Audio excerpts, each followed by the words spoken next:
నా పేరు గురియల్ శంకర్, లింగాపూర్ కడే మండల్.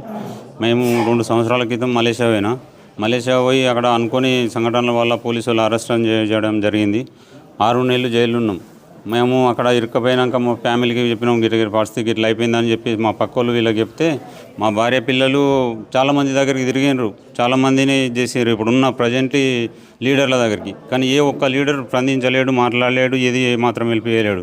నా భార్య పిల్లలు ఏడిసి చేసి జాన్సన్ అన్న దగ్గరికి పోయి అక్కడ వాళ్ళ పరిస్థితి గిట్ల ఉంది, గిట్ల సంగతి, వాళ్ళని ఎట్లా చేసి ఇంటికి తీసుకురా, మా పిల్లలకు అప్పయిపో అని చెప్పేసి చెప్తే మా పిల్లల కన్నీళ్ళు, నా భార్య కన్నీళ్ళు చూసి అతను మా దగ్గరకు వచ్చి జాన్సన్ అన్న 2 నెలల కింద 3 రోజులు నీడదాగారం వదిలేసి అడ్వకేట్ను పెట్టి అక్కడ ఒక మనిషిని నిర్మించి సొంత డబ్బులు ఖర్చు పెట్టుకొని మా దగ్గరికి మలేషియాలో ఉన్న వ్యక్తులకు కూడా మేము ఉన్న జైలుకు అలవట్లేదు.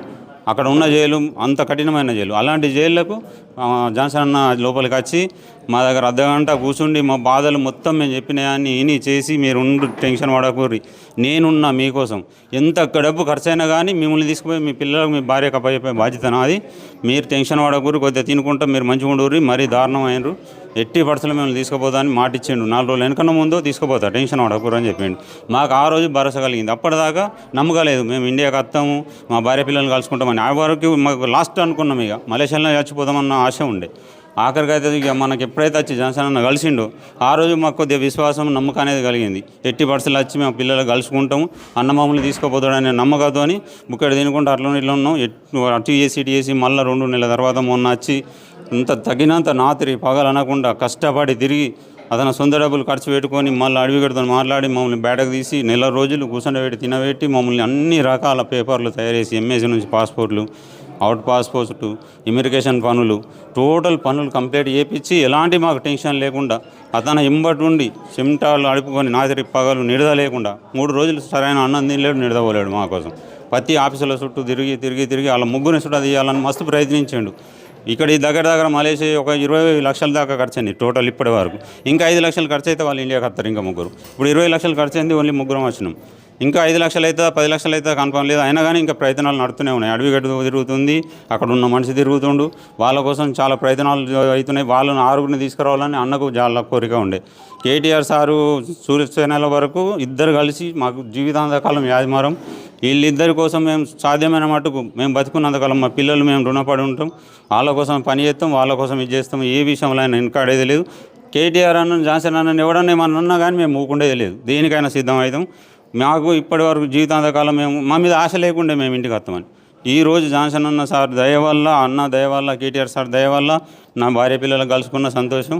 నాకు జీవితాంతకాలం అన్నకు నేను రుణపడి ఉంటా. కేసీఆర్ సార్కు, కేటీఆర్ సార్కు అందరికీ జీవితాంతకాలం నేను సేవ చేసుకుంటా. చాలా రూపాయలు ఖర్చు పెట్టిండు, ఆయన సొంత డబ్బులు ఎక్కడ చూడ వెనకాలేడు.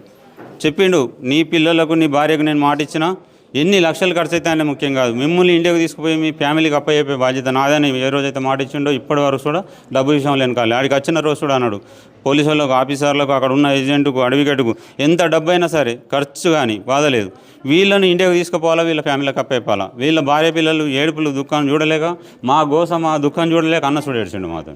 ఆ రోజు అక్కడ జైల్లో కూడా అన్న కూడా పోలీసు వాళ్ళు షాక్ అయ్యారు, జైలర్లు కూడా షాక్ అయ్యారు. అన్న ఏడుపు చూడలేక అన్న కళ్ళకి వెళ్ళి నీళ్ళు వచ్చినాయి. ఇంత పెద్దోడు మా కోసం అతని కళ్ళకి వెళ్ళి నీళ్ళు వస్తే మేము తట్టుకోలేకపోయినాం. మా పిల్లల కోసం, మా కోసం చూసి ఇన్ని దగ్గర 25 లక్షల రూపాయలు ఖర్చు పెట్టి ఈరోజు తీసుకొచ్చిండు. ఇప్పుడున్న ప్రజెంట్లు ఉన్న రాజకీయ నాయకులు వాళ్ళ స్వార్థం కోసం వాడుకున్నాడు. మేము ఇది చేసినాం, మేము అది చేసినామని దొంగ పేపర్లు, దొంగ సంతకాలు పెట్టి మీడియాలకు ఇచ్చుకున్నాడు, పేపర్లకు ఇచ్చుకున్నాడు తప్ప ఏ ఒక్క ఉపయోగం లేదు. ఇప్పుడు ఉన్న వాళ్ళంతా అంత దొంగతనాల వల్ల అంత దొంగ రాజకీయాలు, ఇది చేసాడు తప్ప ఎదుటోడికి వెళ్ళిపోయేసే రకం కాదు. వీళ్ళను ఒకళ్ళని చేసేటోళ్ళను చేయకుండా వీళ్ళను అనగదొక్కడానికి వాళ్ళు ప్రయత్నాలు చేసి మాకు హెల్ప్ చేసేటోళ్ళను ఇది చేసుడు. మధ్యలో అన్న కొద్దిగా స్లో అవ్వడానికి కారణం కూడా వీళ్ళు దొంగతనాల పేపర్లకు ఇచ్చుకొని అన్నను స్లో చేశారు. లేకపోతే ఇంకా 2 నెలల ముందే మమ్మల్ని అన్న